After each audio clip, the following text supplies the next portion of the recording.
नमस्कार। तथ्य में आपका स्वागत है। मैं हूं मनीष अवस्थी। तथ्य में आज हम बात करेंगे वन नेशन वन इलेक्शन क्या है। मोदी सरकार ने पूर्व राष्ट्रपति रामनाथ कोविंद की अध्यक्षता में वन नेशन वन इलेक्शन पर कमेटी बनाई है। कमेटी में कौन कौन सदस्य होगा इसका नोटिफिकेशन जारी किया जाएगा। यह कदम सरकार द्वारा 18 से 22 सितंबर के बीच संसद का विशेष सत्र बुलाए जाने के एक दिन बाद आया है, जिसका एजेंडा गुप्त रखा गया है। बीते कुछ वर्षों से प्रधानमंत्री नरेंद्र मोदी ने लोकसभा और राज्य विधानसभा चुनावों को एक साथ कराने की वकालत मजबूती से करते आए हैं। अब इस पर विचार करने के लिए रामनाथ कोविंद की जिम्मेदारी यानी कि उनको ये जिम्मेदारी सौंपने का निर्णय लिया गया है। चुनावी दृष्टिकोण के मेजबान के रूप में सरकार की गंभीरता को प्रदर्शित करता है। नवंबर दिसंबर में 5 राज्यों में विधानसभा चुनाव होने हैं और इसके बाद अगले साल मई जून में लोकसभा चुनाव। जी हाँ, एक देश एक चुनाव के क्या है लाभ, ये जानिए। एक देश एक चुनाव यानी कि वन नेशन वन इलेक्शन की वकालत खुद प्रधानमंत्री नरेंद्र मोदी कई बार कर चुके हैं। इस बिल के समर्थन के पीछे सबसे बड़ा तर्क यही दिया जा रहा है कि इससे चुनाव में खर्च होने वाले करोड़ों रुपए बचाए जा सकते हैं। पैसों की बर्बादी से बचना, जी हाँ, ये इसका मुख्य उद्देश्य।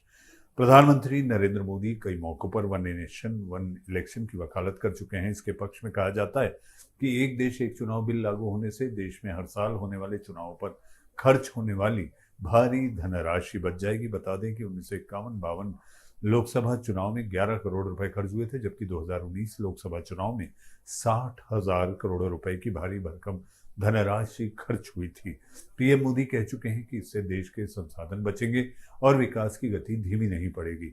बार बार चुनाव कराने के झंझट से छुटकारा मिलेगा। एक देश एक चुनाव के समर्थन के पीछे एक तर्क ये भी है कि भारत जैसे विशाल देश में हर साल कहीं ना कहीं चुनाव होते रहते हैं।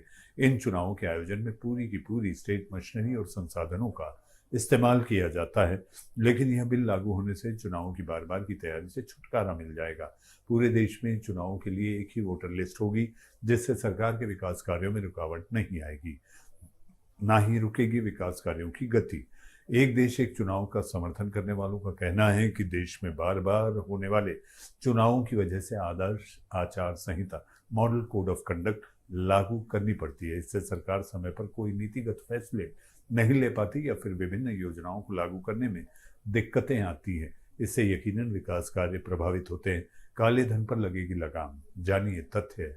एक देश एक चुनाव के पक्ष में एक तर्क यह भी है कि इससे काले धन और भ्रष्टाचार पर रोक लगाने में मदद मिलेगी। चुनाव के दौरान विभिन्न राजनीतिक दलों और उम्मीदवारों पर ब्लैक मनी के इस्तेमाल का आरोप लगता रहा है, लेकिन कहा जा रहा है कि यह बिल लागू होने से इस समस्या से बहुत हद तक छुटकारा मिलेगा।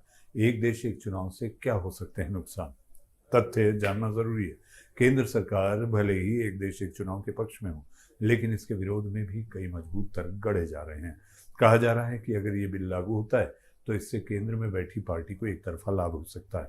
अगर देश में सत्ता में बैठी किसी पार्टी का सकारात्मक माहौल बना हुआ है तो इससे पूरे देश में एक ही पार्टी का शासन भी हो सकता है, जो खतरनाक होगा।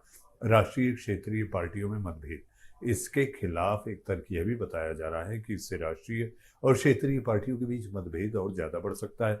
कहा जा रहा है कि एक देश एक चुनाव से राष्ट्रीय पार्टियों को बड़ा फायदा पहुंच सकता है, जबकि छोटे दलों को नुकसान होने की संभावना जताई जा रही है। चुनावी नतीजों में हो सकती है देरी। अगर एक देश एक चुनाव बिल के तहत पूरे देश में एक साथ लोकसभा और विधानसभा चुनाव कराए जाएंगे तो इससे पूरी संभावना होगी कि चुनावी नतीजों में देरी हो सकती है।